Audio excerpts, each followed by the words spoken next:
Vatican city में pope Francis का निधन हो गया है। 38 दिनों से वो अस्पताल में भर्ती थे, उनका इलाज चल रहा था।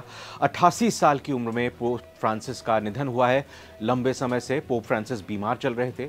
आपको बता दें कि पोप फ्रांसिस को ब्रोंकाइटिस और डबल निमोनिया की बीमारी थी और लगातार इसी का वो इलाज करा रहे थे।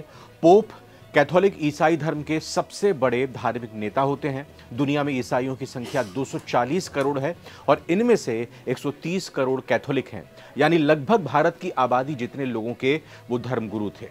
वेटिकन सिटी में पोप फ्रांसिस का निधन हुआ है और दुनिया का सबसे छोटा देश है वेटिकन। इटली के अंतर्गत ये आता है, कहीं कि रोम के आसपास ये है, और वेटिकन एक साम्राज्य है और पोप यहाँ के राजा हैं। सबसे कम आबादी वाला ये देश है। पोप को सेंट पीटर का उत्तराधिकारी माना जाता है। सेंट पीटर को ईसा मसीह ने अपने अनुयायियों का नेतृत्व करने के लिए चुना था। वो पहले पोप बने थे। पोप के प्रमुख दायित्वों की अगर बात की जाए तो दुनिया के नेताओं से मिलकर धार्मिक संवाद करना और शांति के लिए प्रयास करना शामिल है। वो कार्डिनल यानी पोप के सलाहकारों के समूह, बिशप और चर्च के बाकी अधिकारियों की नियुक्ति करते हैं। पोप दुनिया भर में कैथोलिक समुदाय के लोगों से मिलते हैं और ईसाई धर्म प्रचार भी किया करते हैं।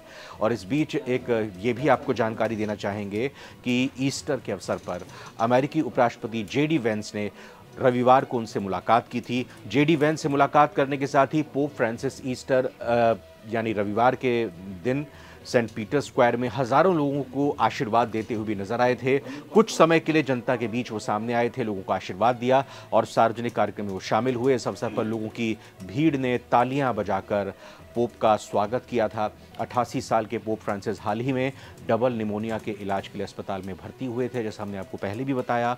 ईस्टर के मौके पर हजारों की भीड़ जब जुटी सेंट पीटर स्क्वायर में तो उन्हें देखने और सुनने के लिए लोग काफ़ी बेचैन थे, उत्सुक थे। लेकिन इस बार केवल आशीर्वाद नहीं बल्कि गहरी चिंता और एक भावुक अपील भी पोप की तरफ से दी गई थी। उन्होंने गजा में युद्ध विराम, शांति और कैदियों की रिहाई की जोरदार मांग की। उन्होंने ये भी कहा कि दुनिया को हथियार नहीं, प्यार और करुणा की जरूरत है। हजारों की भीड़ ने वेटिकन स्क्वायर में उन्हें सुनने के लिए अपनी मौजूदगी दर्ज कराई थी। तो शांति और युद्ध विराम की जो अपील पोप की तरफ से की गई ईस्टर संदेश के दौरान, दुनिया भर में उन्होंने शांति की अपील की। लोगों ने इसको लेकर काफ़ी चर्चा भी की और ख़ासतौर पर गजा पट्टी की जो इस वक्त की स्थिति है उसको लेकर जो उन्होंने चिंता जताई और कहा कि मैं फिर एक बार गजा में तुरंत युद्ध विराम, बंधकों की रिहाई और मानवीय सहायता की पहुँच की अपील करता हूँ। लोगों में ये इस वक्त चर्चा का विषय बनी हुई और अचानक उनके निधन की जो खबर आई है, लोग अब काफ़ी इससे परेशान हैं, दुखी हैं। पोप ने गजा संघर्ष को लेकर यह भी कहा कि पवित्र भूमि को संघर्ष से घायल कर दिया गया है। वहां लगातार हिंसा हो रही है, जिससे गजा और वहां के ईसाई समुदाय को गहरी तकलीफ हो रही है। उन्होंने वैश्विक निरस्तीकरण और कैदियों की रिहाई की भी मांग की।